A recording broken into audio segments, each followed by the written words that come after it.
Hello, welcome to this special Captivate webinar with some fantastic guests to discuss the future of podcasting and to show you some terrifying slides from the past of podcasting. When I first saw that slide, I nearly quit my job because I can't believe where we've come from. Oh, I missed those days, 2008 user interfaces, but we're going to bring them back to the front of your mind in just a little while. I'm, of course, Mr. Mark Asquith, the MD and co-founder here at Captivate, and welcome back to the channel. We did our Captivate Spark AI webinar reveal last week, and that's been so well received. We're really, really grateful. We've got a few little updates coming out to the pricing and the structure of the pricing page in particular, probably tomorrow, maybe into Friday. Who knows? Depends if Kieran, he gets up. Who knows? We just never know these days. But today we're here to talk about the future of podcasting, the future of earnings potential, the future of podcast technology, interactivity, and the growth of the industry. And we're joined by two fantastic guests. But before I bring those on, I've got to say hello to Ben. Hello. Ben. How are we doing? People don't see you much, do they? You're a content writer. You're our content guy here at Captivate, responsible for a lot of the things that people see, but no one sees your face that often. So welcome, mate. Always lurking behind the scenes. You are. A lot of people don't realize that. A lot of people work with you in support. A lot of people see your content and they don't realize how much you do behind the scenes here at Captivate. So welcome, mate, and thank you for sorting this out. But enough about us. It's time to bring on the wonderful, wonderful team from Fountain. It is Chris and Nick. Welcome to this webinar. What's the deal? What are we here to do, Nick? What's the drill?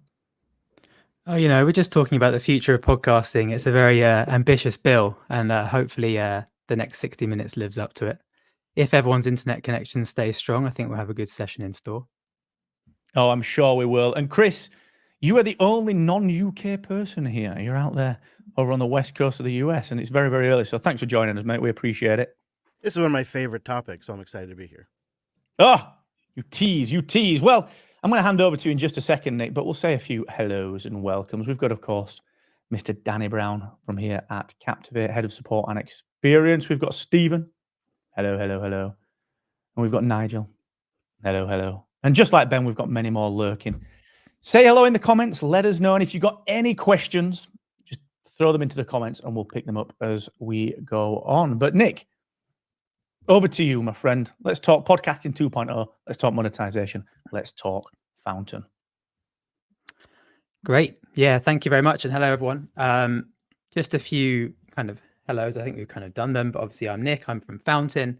Fountain is a podcast app that is available on iOS and Android. It's a podcasting 2.0 app, so it supports all of these features we're going to talk about today. Chris is the editor-in-chief at Jupiter Broadcasting. He is the host of a number of shows which are really, really popular on Fountain, and I think actually also the most supported show on Fountain this year with Linux Unplugged. So he's got tons of great insights to bring. And then obviously Mark and Ben, who you guys know already. So what we're going to cover today, we're going to introduce you some new features that are in your Captivate dashboard that you can activate today. We're going to start looking at how they can impact your listener engagement, growth of your audience, and particularly monetization. And we're going to talk through how to add these features to your podcast in the Captivate dashboard, share some insights, best practice from Chris on how to use them to maximize their impact, and then just have some Q&A. Feel free to just post any questions in the chat anytime. We will answer them when we can. If we have some time at the end as well, we'll also cover everything that we didn't get to in the presentation. So I guess to begin with, the reality is the average person only has time to listen to podcasts for 1 hour a day. And that means that you're competing with over 4 million other podcasts for the attention of listeners during this hour, which is kind of a scary stat when you think about it like that. Particularly when you think that behind some of these podcasts are global media networks, creative production, marketing teams, celebrities, and they're obviously reaching millions of people, some earning millions of dollars in revenue. So how are you going to stand out from the crowd and attract listeners, keep your audience engaged and generate an income? And also, this is important, how are you going to stay motivated and inspired while you're doing that? And we really believe that the best place to start is focusing on your listener experience. So this probably brings back some nice memories for some of you. It definitely does for me. And, I'm asking you just to think back to the first time you ever listened to a podcast, even if it wasn't on the iPod. and compare that with your experience of listening to a podcast these days. And you'll notice that actually it's pretty much the same set of features in podcast apps they did when they launched 20 years ago. So, if podcasting stayed pretty much the same, then how come YouTube has live streams like we're on now, comments, playlists, chapters, all of this stuff? And the reason is because YouTube doesn't use RSS distribution. So obviously when you broadcast or publish content through YouTube, only people on YouTube can listen or watch, and they have full control over the listener experience. But obviously when you're publishing through Captivate, that's going out to hundreds of different podcast apps. So you have much less control. And so the listener experience until now has really been held back by RSS because there hasn't been that common language for hosting providers like Captivate and apps like Fountain to communicate in that same language for these new features to work everywhere until recently. So that brings me on to podcasting 2.0, which is a phrase that some of you have probably heard about before. It was started by Adam Curry, who is one of the people who helped put podcasts in the iPod about 20 years ago. And podcasting 2.0 basically gives us that common language we need for things like chapters, transcripts, payments directly to creators to work in a consistent way across all the different apps. And we're going to explore some of those features in the next hour. And like I said, you can enable any of these features in your Captivate dashboard straight away. We'll talk through some steps on how to get started. And then once enabled, listeners using a modern podcast app like Fountain get a better experience. And Fountain is just one of many different modern podcast apps. You can go to newpodcastapps.com, see the full list. But I think there's maybe like 15, 20 now supporting some of these features. So let's get into it. The first one is chapters. So, what are chapters? I think we all know what chapters are. They're a really great way to break down different sections of your podcast episodes. In Fountain, chapters are displayed on the player. And so you have like bespoke artwork for each chapter, which is pretty cool. And you also have the chapter title that appears, and you can cycle through chapters on the player, but also on the episode page. So how do chapters give your podcast a competitive edge? Well, I think the first thing is added convenience, I think, which is a really underrated thing.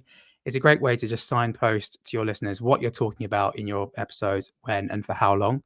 So, for example, if you have long episodes that cover a broad range of topics and a listener's only interested in one topic in particular, they might not even listen to the whole thing if they just want to listen to that part.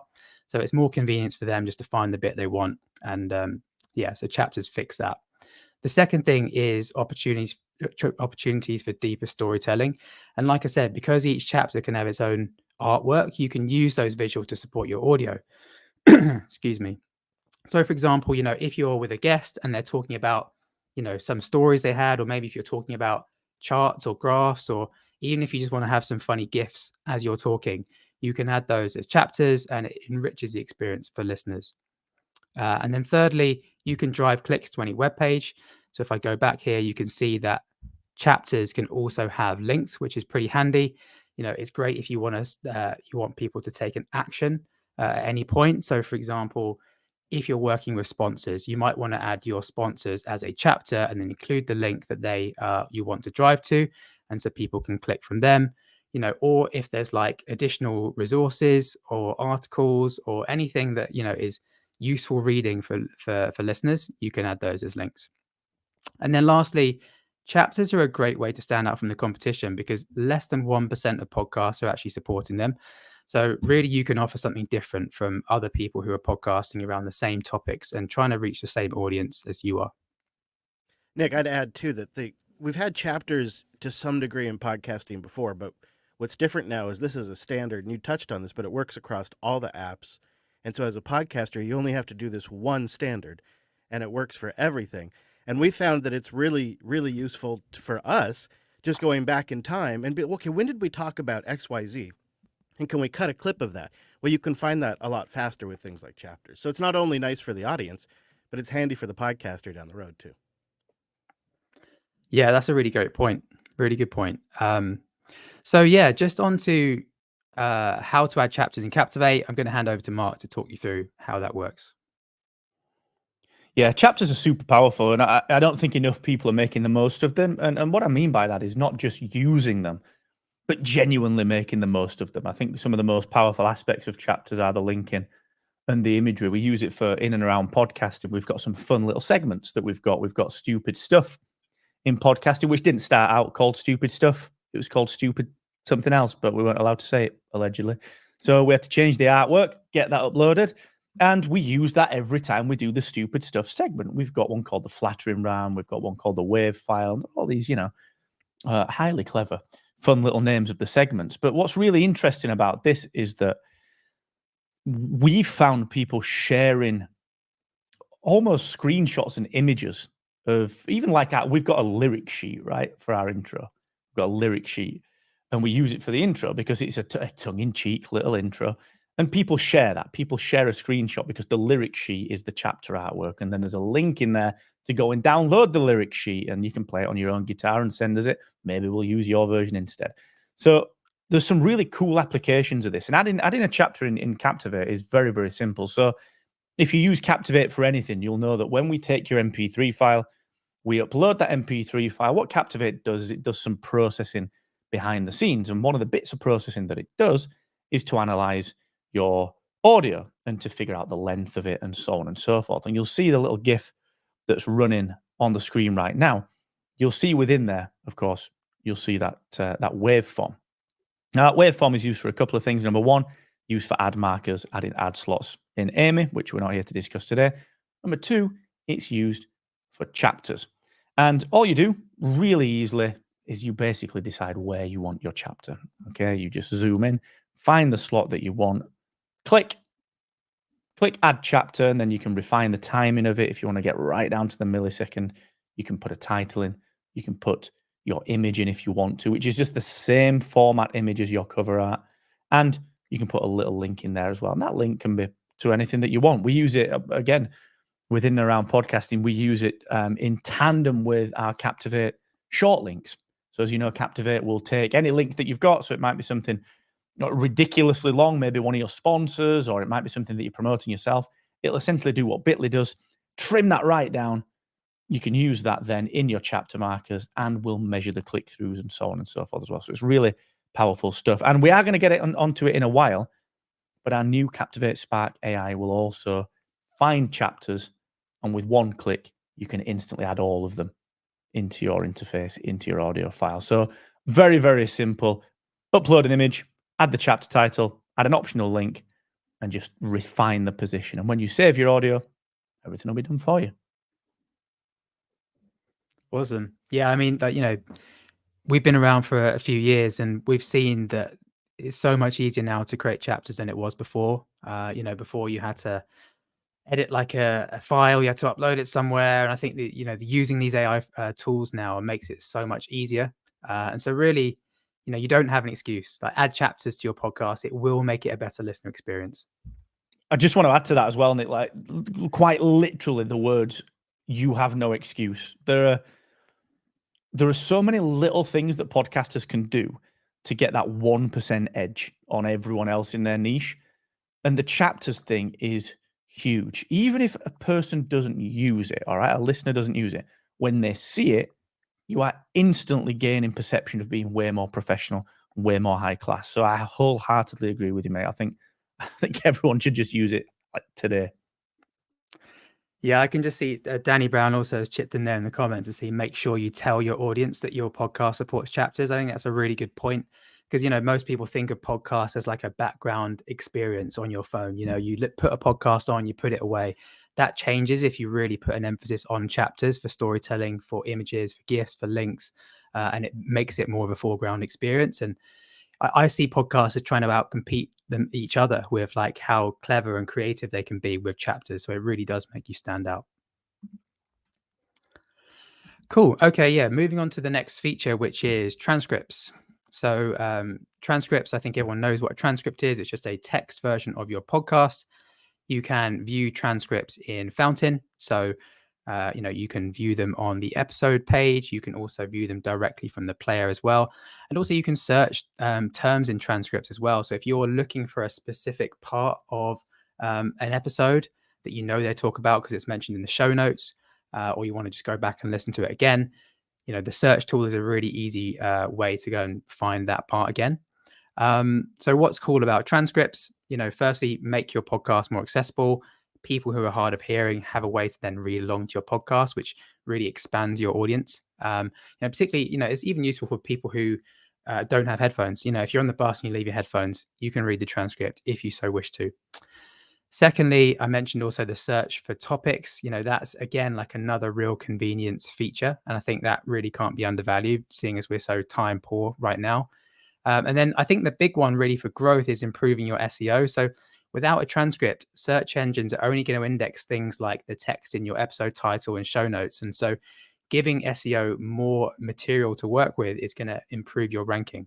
And there's obviously a lot of rich content there in the transcript that might not make it, say, for example, into the show notes.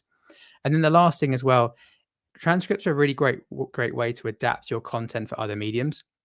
So you guys are probably all podcasters first and foremost, but I know that lots of podcasters also have blogs, newsletters, are also creating content on social media as well. If you have a transcript of your podcast, you can really easily repurpose that to create written content, or it makes it really easy for, journalists, editors, writers, people writing about your podcast to have the material they need to write about it and quote it in the best way possible. And I'll pass on to Mark to talk about how transcripts are added in Captivate. Yeah, thanks, Nick. And I just want to pick up on that SEO point as well, because we got a question in from Nigel, who's a new Captivate user as of today. So welcome, sir. Welcome to the crew. The SEO aspect of everything that Nick and Chris are talking about is actually really vital. The reason for that, and the reason that chapters in particular alongside transcripts are really interesting from an SEO standpoint, is that people are discovering things, and they have been since the advent of Google, using things like long tail searches. So a long tail search is a really specific type of search. When I search for something that specific, that it's not searched for often, but when a brand or a company or a piece of content keeps coming up for these long tail searches, so these really specific searches, it builds their prominence as a brand, and thus content marketing began. That's why the whole content marketing movement, it's why blogs became a marketing tool, it's why podcasts as such became a marketing tool. So the more long tail content, the more specificity that you have in your show notes, then the more exposure you're going to get, the more discoverability you're going to get, the more likely you are to be surfaced within search engines. And chapters add one layer. Because if you think about it, if I've got my show notes, if I've got chapters, I've got a time-stamped indexable list of longer tail specific titles within my show notes. So that can only be a good thing. And the same goes for transcripts as well. As Nick pointed out there around topic searching and so on and so forth, Fountain's got a wonderful, wonderful implementation of being able to work with transcripts. And the more discoverability that you have, the more ability for people to get into not just let's find a podcast episode, but let's find the piece of the podcast episode that attracts me, the better you are in terms of discoverability. So I think that's very important. Now, great question, Nigel. Sorry to digress a touch, Nick, but yeah, just adding transcripts to Captivate is really straightforward. So Captivate supports Podcasting 2.0 transcripts, which in turn get pushed through to Apple Podcasts and Fountain and all of the other cutting edge apps out there. And to do that, again, you'll see on screen here, we've actually got a couple of different ways now to do this. You can take an SRT file. You can take what is essentially your own transcript, and you can place it with a click of a button into your Captivate episode. So if you use something else like Descript or whatever, download that, or even send it from Descript, because we've got an integration there, and it will attach itself to that episode. And that will be connected to your RSS feed so that places like Fountain can read that transcript. And if you spot any errors, you can re-upload it, you can change that, and apps like Fountain will, of course, pick up those changes. Perhaps the most powerful version of this, though, the transcript side of things, is when you use something like Spark AI from Captivate. What we'll do is we'll generate your transcript to build out your AI assets anyway, so we've got to analyze that transcript. But what we'll do is, inside your episode editing screen, we'll give you the opportunity to edit that transcript, to assign speaker names and so on and so forth. Really nice, simple, yet very powerful editing. And that finished transcript will then, of course, be added automatically to your episode. So places like Fountain can grab that and they can see it. And again, you can amend it after the fact as well. So transcripts, I think, as Nick mentioned earlier with chapters, it's almost a no-brainer now. Like I would even say up until like 9 months ago, I probably shouldn't say that, like 9 months ago, they were a pain in the ass because you had to try and figure out how to get them and actually are they right. And AI is getting better. AI is getting better and better and better and more refined as the models become more useful and they're learning more. So transcripts now, I genuinely don't think, even if we discount all of the obvious accessibility goodness, I just think they're a no-brainer. I think you should have them. I don't know if you've got any data, Nick, on how many people use the transcripts in Fountain, but I bet it's not enough people. I think, yeah, it's even less than chapters, I think. The other thing too is that if we also use an AI service in Fountain app, so even if you don't upload a transcript for your podcast through Captivate, people will be able to request a transcript through Fountain, and they can buy that with a really small micropayment. So that's a pretty nice way of kind of us trying to help adoption of transcripts and get more transcripts out there because we believe they're so powerful. Chris, I want to hand over to you because I know that you use transcripts for some of your Jupiter broadcasting shows. What's been your experience with them? Yeah, we've been able to integrate it with a notes search system. So when listeners remember, Chris mentioned some sort of app that'll back up your contacts, they can go to a notes search page and they can search the actual transcript of the podcast. It'll link them with a time code and they can play it right from there. So that's not only is that great for just SEO, but it just helps the listeners who, I know he mentioned that thing, and they don't have to email you to get it. So it's great from a support load. And then just to touch on the AI stuff, large language models are definitely a thing. And having a transcript of your podcast means that you can get indexed by these large language models. And maybe one day you could have a search against them. That's what our hope is that we'll have a large language model search on our website one day that'll search against our podcast. And the only way we're going to get there is with transcripts. I think actually, just to say, I know that I think Jordan Harbinger has already done this for his podcast. If you go onto his website, he's actually used all the transcripts for his podcast to build an LLM, which is searchable. You can ask any question basically, and it will point you to an answer based on some content that he's covered at some point in his show, which is pretty cool. I think all podcasters could have that.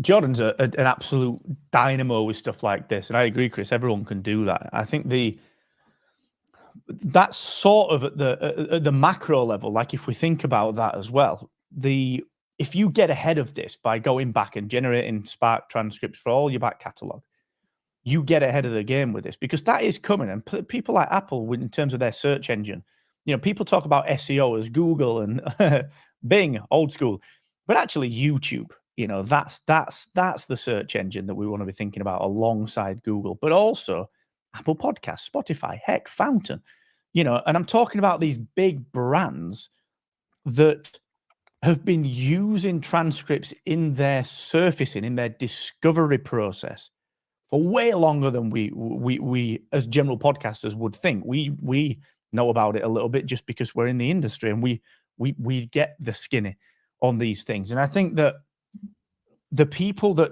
even now go back and add transcripts will be ahead of the game in terms of discoverability. I think you stand so much more of a chance of being discovered if you go back and add your transcripts. Because if you think about every search engine, whether it's Fountain, Apple Podcasts, YouTube, Google, the job of a search engine, the job of an app that provides content via search, the reputation of that app and that platform relies on the relevance and quality of the results that it serves against your query.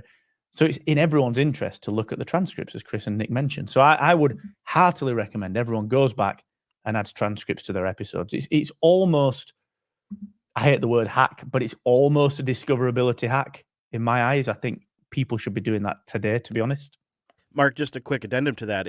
I view all of these podcasting 2.0 features as stacking these discoverability hacks. And so one of them alone probably isn't going to break you through the noise level, but as you add each one of these, as Nick goes through these, stacked all together, they really make your podcast stand out. Yeah, really and I think a couple of years ago, that probably wouldn't have been a viable strategy, because all of these things are so much harder. But I think now with AI, the developments at Captivate make these like kind of small hacks, if you like, so much easier to implement that they don't actually burn up a huge amount of your time either. It's the classic 1% let's just get a bit better every day. And I think certainly from what we see, and coming from a marketing background in particular, I believe that there's so many podcasters that don't quite realize that the only way to grow a podcast is through genuine marketing, and all marketing is done 1% at a time. Is incremental testing, get a little bit better, testing, get a little bit better, strategize, test the new strategies, and so on and so forth. And the stacking's a great visual concept, Chris. I agree. I think you can stack these hacks up because I believe that each podcast has a range of different people that listen to it. It's got the super fans to the podcast, but then the super fans of the podcast that want to use advanced apps like Fountain. And then it's got my mum, who is not an advanced user, and she doesn't care what podcasting 2.0 is. But look at that. I've been able to search for the word that I want and then jump straight to the chapter. She doesn't care how it's powered. And I think if you can target each one of those people, and always, I'm always a fan of always test your podcast, probably most rigorously in an app like Fountain, because that's at the bleeding edge. And if it's good there, some of the older, some of the a bit sketchier apps will probably get the basics right. So I think Fountain and transcripts and chapters should be at the forefront of anyone's kind of podcast thought process, because if not, you're almost optimizing for last year or the year before, which is silly. I just don't see any need for that. Just going back to a previous point about how many podcasts are using transcripts, just to call out Danny Brown there in the comments, he says that in 2023, 29,000 feeds showed that transcripts were enabled, and last month's 63,000. So you can see that that's more than doubled in the last year. We've also got a couple of questions about other features as part of Captivate Spark as well. So I'm just going to go on to the next bit, just so Mark, you can talk a little bit more about Spark AI. Of course, thank you ever so much. Yeah, Spark AI is genuinely a useful bit of AI. AI is for podcasters, it's pretty boring. It's pretty dull. Yeah, get a title, get some show notes, and all that sort of stuff. That's cool. But I think the power of AI, I think the way that AI is developing, and the way that the AI, I suppose, movement has begun to infiltrate podcasting, we're starting to get to a point now where we can do genuinely useful things with it. And that was the goal with Captivate Spark AI, was to be the most useful podcasting AI assistant, not just to be another one that does the same stuff. It was to be genuinely useful. So we'll work with apps like Fountain here, of course, on generating transcripts, generating chapters. But in particular, we do a few of the things that will really help the average podcaster. So, of course, you can do things like I said, episode titles, show notes. They're all very straightforward things to do, but we'll give you a variation. So instead of giving you one title or two, we'll give you 3 or 4. So the chances of getting close to something clickable are just made quicker. All right. And that's the goal of this, is to become useful and quicker. But we'll also do things that really no one else does.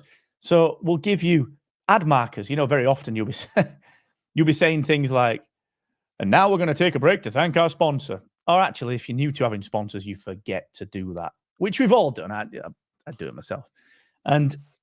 But I don't want to go back, and I don't want to go and edit my episode again. I don't want to do any of that sort of stuff. So what Spark will do is we'll analyze your transcript, and it will say, look, here are a couple of really contextually solid places that you could add some ad markers. And the reason for that, the reason you can do that, is because this person stopped talking about this thing and just was about to start talking about this other thing. So that's a really good break. That's really powerful stuff. But what we'll also do is work on things, as you can see on the slide here, things around, in particular, making it about you. Because artificial intelligence is all right, but podcasting is perhaps, in terms of content, like the worst possible place to put generically voiced artificial intelligence. Like, you're piping into someone's ears. People have come to love you. They've come to love your brand, your tone, the way that you do things. Suddenly, if everything was flooded with just generic voiced stuff, it would turn off your users, turn off your listeners. So what we do, we allow you to personalize it. You can decide on what the tone of voice should be. How funny should it be? Should it be sarcastic funny? Should it not be funny at all? Does it need to be conversational? Does it need to be formal or casual or complex or simple? So in your tone of voice, can become really clear. And obviously we'll learn from your tone of voice as well. The way that you choose your titles will do more of the stuff that you like.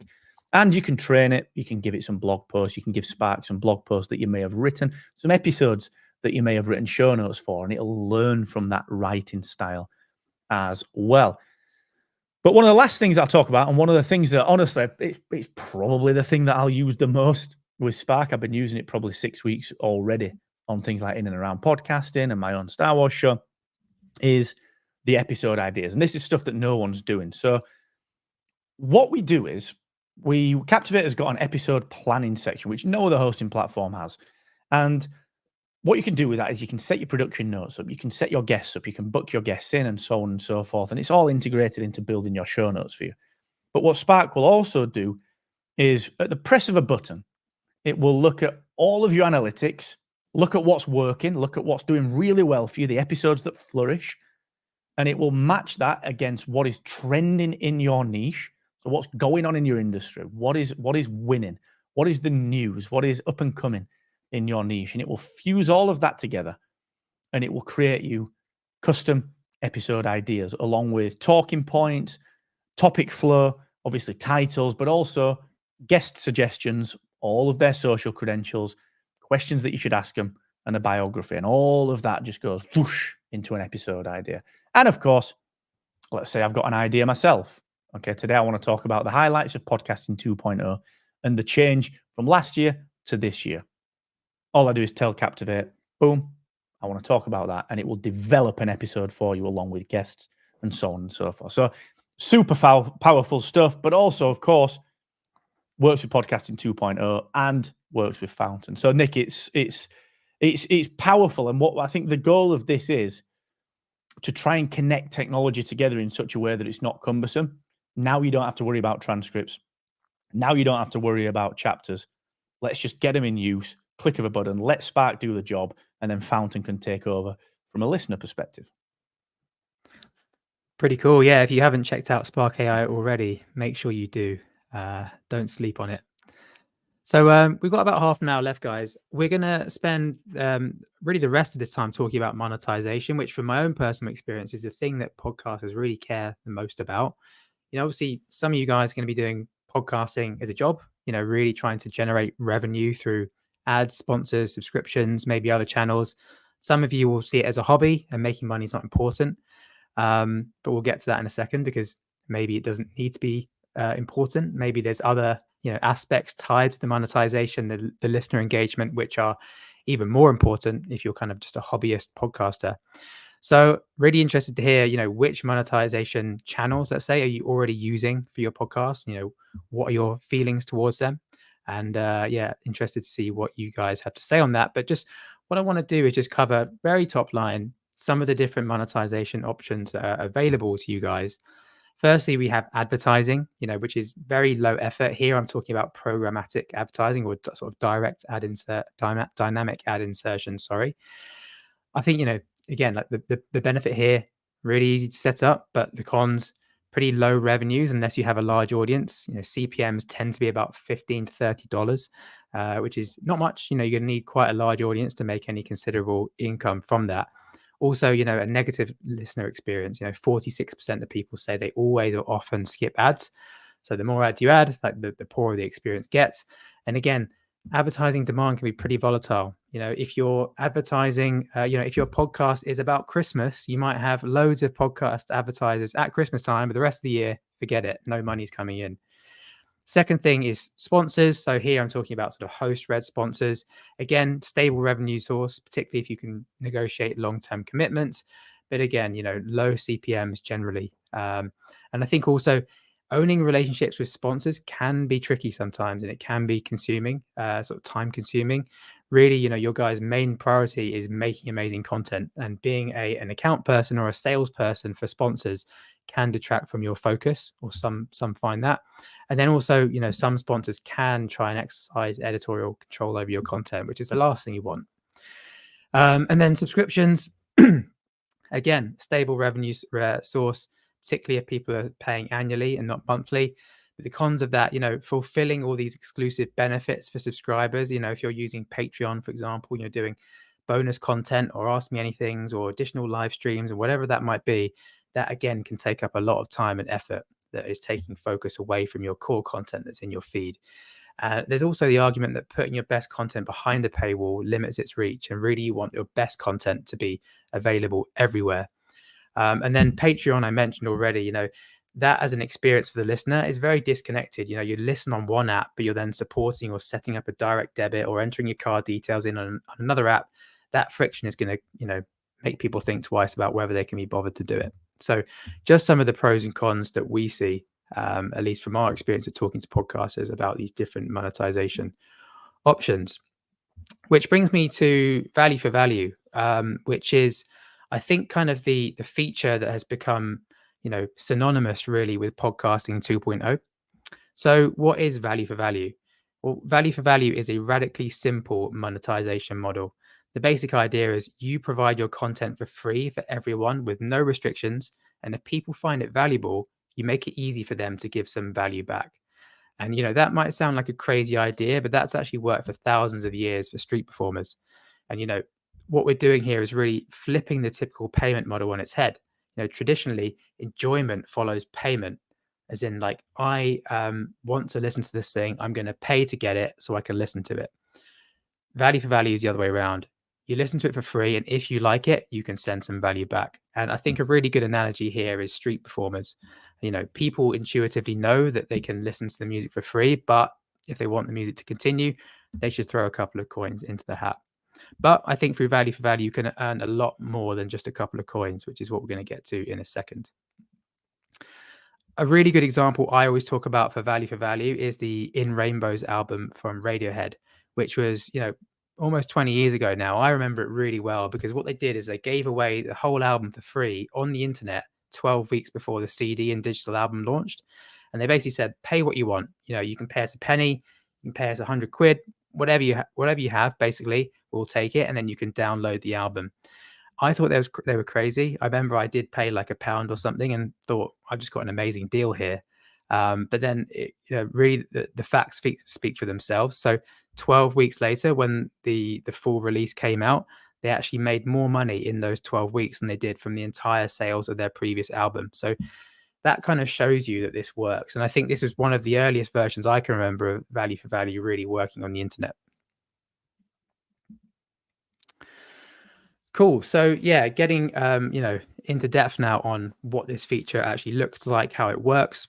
So value for value makes it really easy to send a payment directly to the podcaster as they're listening. That the main way of doing that is by sending a boost. A boost is basically just a comment with a payment attached to it. And the payment can be as much or as little as the user likes. And the boosts are also displayed on the show pages and the episode pages as well. Not only that, in Fountain, you can follow other listeners, and we have a home feed. So I can see all the different podcasts that people I'm following are boosting. And I can like their boosts, I can respond to them. And I can, as a podcaster, I can start conversations about my podcast in the app that, travel out to more users, more listeners within Fountain and all the other apps as well.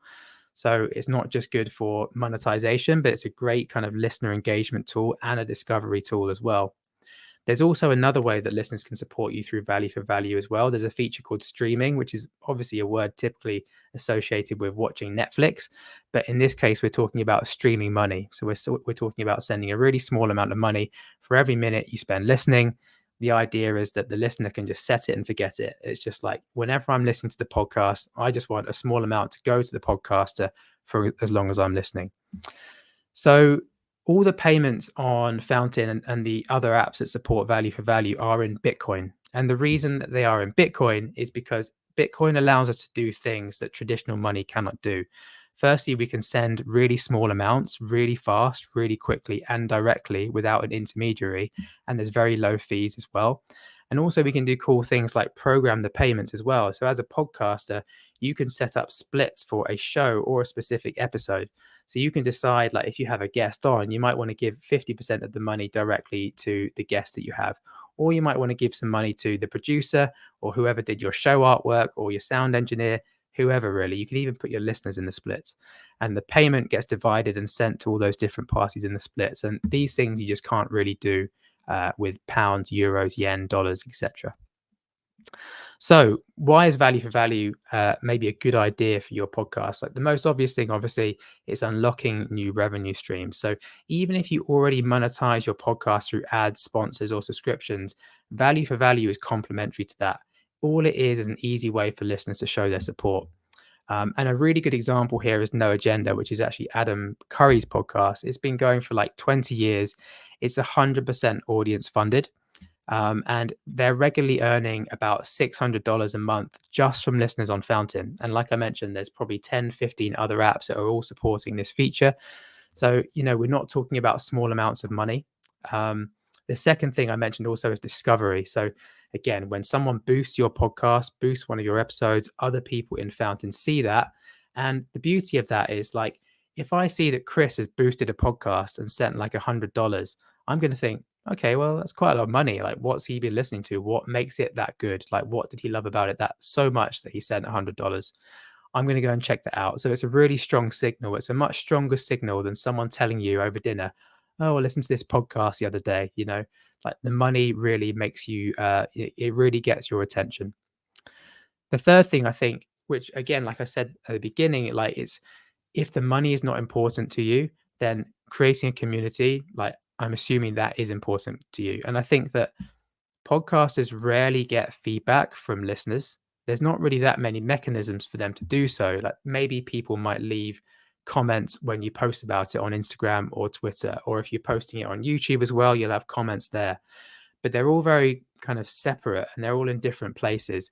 And again, this is the beauty of value for value, because we're doing it on a common standard, which is Bitcoin, and through podcasting 2.0, anyone who boosts on another modern podcast app, say Podverse, for example, that boost is also going to show up as well. So it's a way of bringing people together, and getting that feedback is really valuable, particularly if you're trying to stay motivated at the beginning of your podcasting journey. There's a reason why like 90% of podcasts don't get past episode 3 is because they just feel like they're podcasting into a void.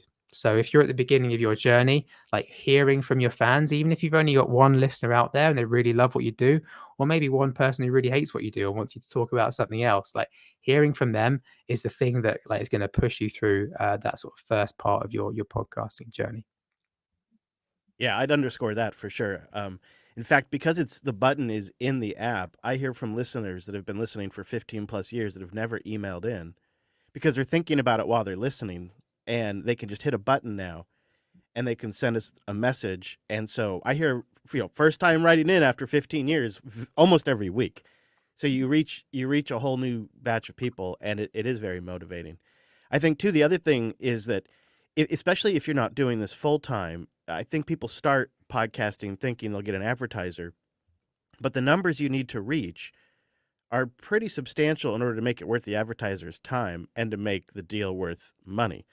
And if you're going to do that, even if the advertiser never contacts you and asks you to not talk about something, even if you never have editorial control or editorial problems from an advertiser, you will make editorial decisions to reach the widest audience possible to maximize the ad deal.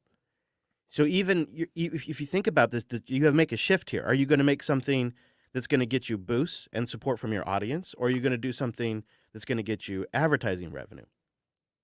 One is sort of a perversion of your content, and the other is thinking about what is the best thing for my listeners. And so if you're not doing this to support a family and you don't need advertising revenue, it can not only just take off a major overhead of managing a podcast, but you'll probably end up making better content because you're going to be making things optimized for your audience because they become your customer. And that's the meta thing as a creator that matters here the most, I think. It also means shows that aren't 10, 15, 20,000 downloads can actually be supported. In fact, our smallest show at Jupiter Broadcasting was made entirely possible just by boosts. We would set a milestone. When that milestone got reached, we'd produce an episode. And our editor was in the splits because part of this is in the standard is the ability to send a split payment. So our editor got a split. That's how he got paid. My co-host gets a split, and I get a split. And maybe an audience member that joined us for an interview that week. And everybody just right there, it's the contracts in the RSS feed. Everybody's taken care of. It's completely made possible by our audience. And it's a show that maybe got 4,000, 5,000 downloads, it wouldn't have been possible to fund it via sponsorship to pay for our editor. But with value for value, it's possible. And then it creates a community who feels responsible for enabling that show. So it makes people super passionate. And one last point that I'll just add in here really quick while I'm on a good roll here. YouTube has a built-in monetization path. You got to get to a certain threshold, but you can start a YouTube channel and eventually it'll start paying you a little bit of money. But again, you're locked into a certain type of content. You have to make silly faces for the thumbnails.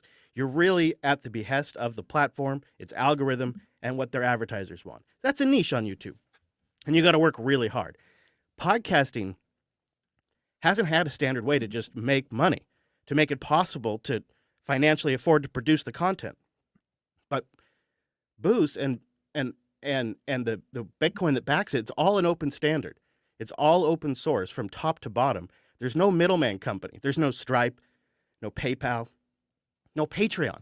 So it is finally a standardized way in podcasting to maybe make it possible for the podcaster to afford production or more, and also make it possible for some of these platforms and podcast apps to have a sustainable path to revenue without having to do weird schemes. We've just never had something like that in podcasting, and we're so incredibly lucky to now have that and not have a middleman corporation that runs and owns it. Yeah, really good points. Chris, one question I want to ask you, because obviously you host a number of different podcasts. One in particular I mentioned at the start was Linux Unplugged, which is a podcast about, open source software development. That's obviously, a fairly technical audience, right? But not necessarily a audience who are, already understanding Bitcoin, owning Bitcoin, know what to do with Bitcoin. So what challenges did you face, and how did you overcome those of listeners in sort of explaining to them like why this works and why it's something they should do? Yeah, there's some workflow stuff that they have to learn. I think Fountain probably makes it the easiest and most straightforward. So there's that aspect of it that we have to work on and communicate. I mean, it really is about communicating with the audience. But the way we explain it is we're not asking for you to invest in Bitcoin. We're just asking for you to use that as a medium of exchange because you can send like a penny at a time over the Lightning Network. And there's no middleman. So nobody can, cancel us or disconnect us. And so the way we explain it is we're not asking you to become Bitcoiners. We're just asking you to use this as a medium exchange to send us some support. And then, we manage the Bitcoin on the back end. If we sell it, if we keep it, whatever, that's our decision to make. So it's a pretty straightforward conversation because it's just a token of value, really. If they want to explore further and get more into Bitcoin, that's great. And if they don't and they just want to use it as a medium of exchange for the boost, we're just really grateful that they do it. So I try to keep it pretty casual like that. Mm-hmm. I'm just going to skip ahead a couple of slides actually, because I've got a slide here which just shows you how to basically top up your Fountain wallet. So when you download Fountain, we give you a wallet which stores your Bitcoin. You don't actually need any Bitcoin to start using Fountain. I think that's a really important thing to communicate to your listeners. And you don't even really need to communicate anything about Bitcoin to them at all. It's really just money. So once you've downloaded the app, you've got a wallet, you can actually buy Bitcoin within the app itself without needing it. You just, put your credit card details in, you buy it, 5 minutes later, the sats, we call them sats, like, sats are really cents to dollars. They're just smaller denominations of Bitcoin. And then you have sats that you can start boosting and streaming out to podcasters. So it is very, very straightforward. Very, very soon, it's going to be even more simple. I think we're very close to being able to just link a bank account and choose to see, pounds or dollars or whatever your preferred currency is in the app, so that you won't actually have to interact with Bitcoin at all. And as a podcaster, you definitely won't have to mention it at all, because really they're just using, traditional money, which I think is going to be a real breakthrough for value. That being said, the numbers for value are pretty impressive. So $200,000 earned from Fountain podcasters in 2023. About 70% of that was from boost, the other 30% from streaming. We saw about 42,000 boosts in total. So again, it's not people just sending one boost and then never sending them again. Once people start boosting, they will continue boosting every single episode, often more than once. And again, the numbers are not small. We saw the highest boost value last year was $340 just for one single payment and comment. We see the average as being like just under $5. So what's that, like sort of £3 or £4 here in the UK? So yeah, you can do the numbers yourself to figure out actually that if I can build some momentum behind this and really focus on that as the number one way for listeners to interact with me, give me some feedback and share their thoughts and send some value, those numbers can build over time. And we saw that the podcast with the most supporters out of all of them from last year had around 1,400 supporters. Again, if you guys started doing this tomorrow, you'd be starting with 0, but it's really about consistency of building that up to get to that number over time, even if your podcast has nothing to do with Bitcoin and your audience know nothing about Bitcoin.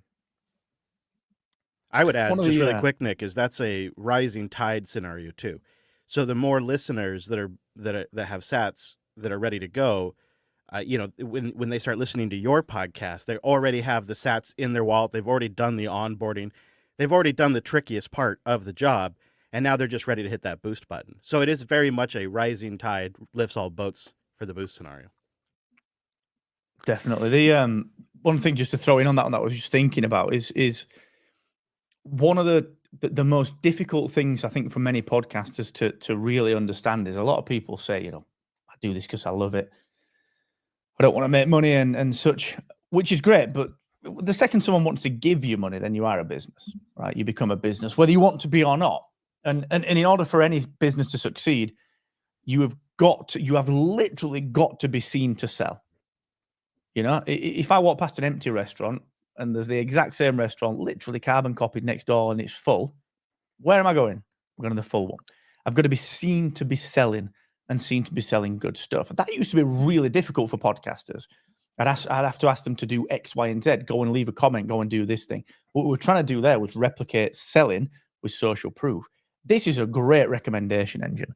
And the point of this is that if someone streams me $4.75, right, or boosts it as a one-off, well, if that person then comes back, as Nick just alluded to, a lot of this is repeat boosting, repeat streaming. Well, in the future, it will be easier to get them to do something else. It will be easier to get them to join a diverse range of monetization methods, whether that's merchandise, live events, or whether that's something like bonus or exclusive content. Once someone, number one, has seen you sell confidently, comfortably, and got the thing back that they've given their value for, which is why this is such a great model, trust becomes paramount. Trust is earned, and it's continually earned. And that's why this is so powerful. It not only acts as a way to diversify your revenue stream in such a direct method, but it can serve as a precursor to opening up way more doors and way more avenues of monetization as well. So I wouldn't sleep on this one. It's one of those things, again, that it's great there are 63,000 or whatever, or 69,000 RSS feeds with transcripts or whatever. How many have got V4V enabled? Probably a fraction of that. So again, just get ahead of it. It's about 20,000, around about that. Yeah. Yeah, I love that. It's very, very important. Captivate supports this. I'm conscious of time because Nick, I want to give you the run. Captivate does support this. We've called our podcasting 2.0 stuff. We've called it RSS enhancements and then explained what it is, because if someone sees podcasting 2.0 on the settings, they think, what's that technical blurb? So if you go to your podcast settings, so inside Captivate, up at the top, you got your blue banner, that's your show. Click on the podcast settings. One of the tabs in there is, of course, RSS enhancements. And inside there is all the podcasting 2.0 tags that we support. One of the most comprehensive support lists of all podcasting 2.0 hosting platforms. Go and check it out. V4V is at the bottom. Obviously, the Fountain team can help. And of course, Danny, Ben, Judy, Lester, and our support team can help you set this up as well. So I'd just go and get it done. It's a no-brainer, honestly. It won't take long, and it's there's no downside to having this set up. Absolutely none. Cool. Okay. There's a couple of questions in here in the chat about, do you recommend having, mentioning donations in every episode, or having an ad as a pre, mid, post roll? We've answered some of these questions here in this sort of best practice. And again, like there's another quote here from Dreb in the chat. I see, ask your listeners to boost ask your listeners to consider boosting. You'll be surprised who will contribute and how much they'll contribute. And someone else saying that the biggest mistake is not asking. So yes, you should ask listeners to boost.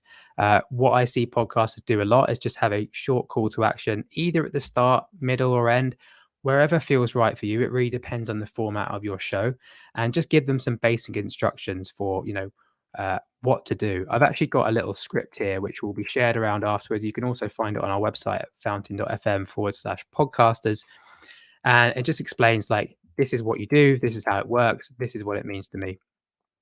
And again, like I said before, keep it simple. You don't have to mention podcasting 2.0. You don't have to call it value for value. You don't have to mention Bitcoin. You can just say, here's a really easy way to return some value to me if you got value from this podcast.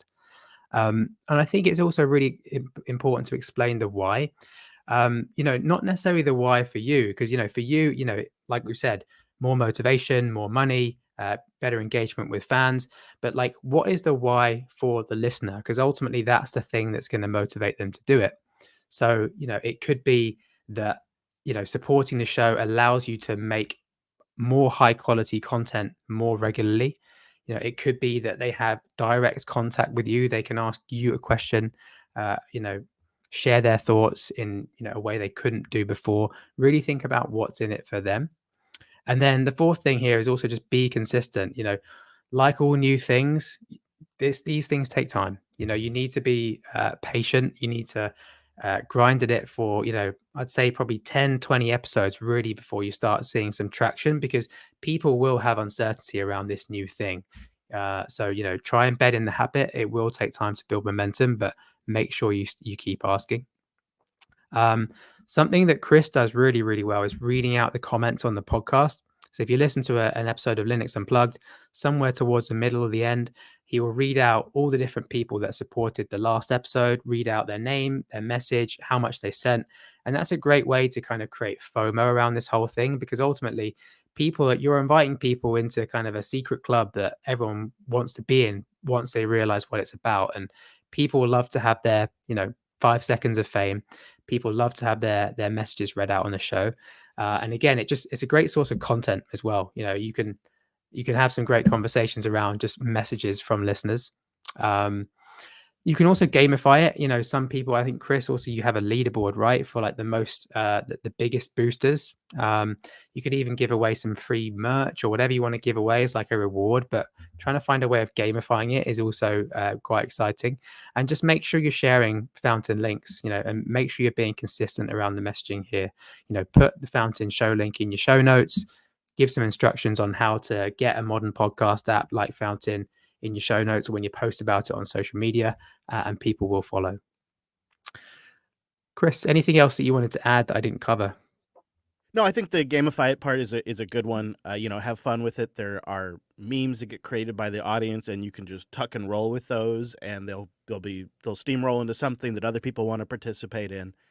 It creates a nice organic moment with the audience. Yeah. Cool. Okay. So yeah, I mean, that pretty much brings us to the end of the session. Like I said, take a look at this script as well. If you're really interested in value for value, there's some great examples on our website of like how podcasters are talking about value for value. Go and listen to some podcasters which are already using it, to seeing what they're doing. And yeah, like I said, it might take a little time at first, a few episodes, just to kind of build some momentum, but I think that the stats really are what they are, and really more than anything else, it's about engagement with fans and building loyalty, which is really something that podcasters can't do through many other channels. Cool. Yeah, I think that brings us to the hour. So I just want to say thank you, Chris, for coming on and co-hosting. Thank you, Mark and Ben, for hosting us today. And thanks everyone for joining in. I hope you learned something useful. Thanks for your comments. If you want to learn anything more about Fountain, you can go to fountain.fm. If you go /podcasters, you can learn much more about all of these features. And again, there's a lot of content that's available on the Captivate website. If you go to their help section, which explains like how to set up chapters, transcripts, value for value. If you have any questions about like how anything works in Fountain, You can always DM us on Twitter, fountain_app, or you can DM me personally. My handle is at Nick Malster. I'll be happy to help with anything. You can also reach me, nick@fountain.fm, for my email. And we can get you set up and adopting podcasting 2.0. Love that. Appreciate that. Nick, Chris, thank you so much. And Ben, cheers for sorting. I'm going to bring you on, Ben. Cheers for sorting it, mate. That's all right, mate. Ben in the house. Thank you to everyone. Thanks to Dreb. I agree with this, Dreb. Fantastic show. Fantastic show. Thank you to Nigel and welcome to the team. Thank you to Rogue Media Network, to Funk Roberts. I'm sorry, but this is the last time putting your comment up because now I need to go and lose a little bit of weight, to be honest. So, sorry, Funk. I got to go now and run. Thank you, Dreb. Thank you to Michael, one of our 2 Michaels that turn up regularly to our wonderful live streams. Thank you to Midas, as always. Thank you, just everyone. Marianne, as ever, much love. We will be back, I'm sure, with some more Growth Labs content. Go and get the Fountain app today. Go and set up your podcasting 2.0 settings today, especially V for V, because it's silly not to. Until the next time, see you soon. Much love. See ya.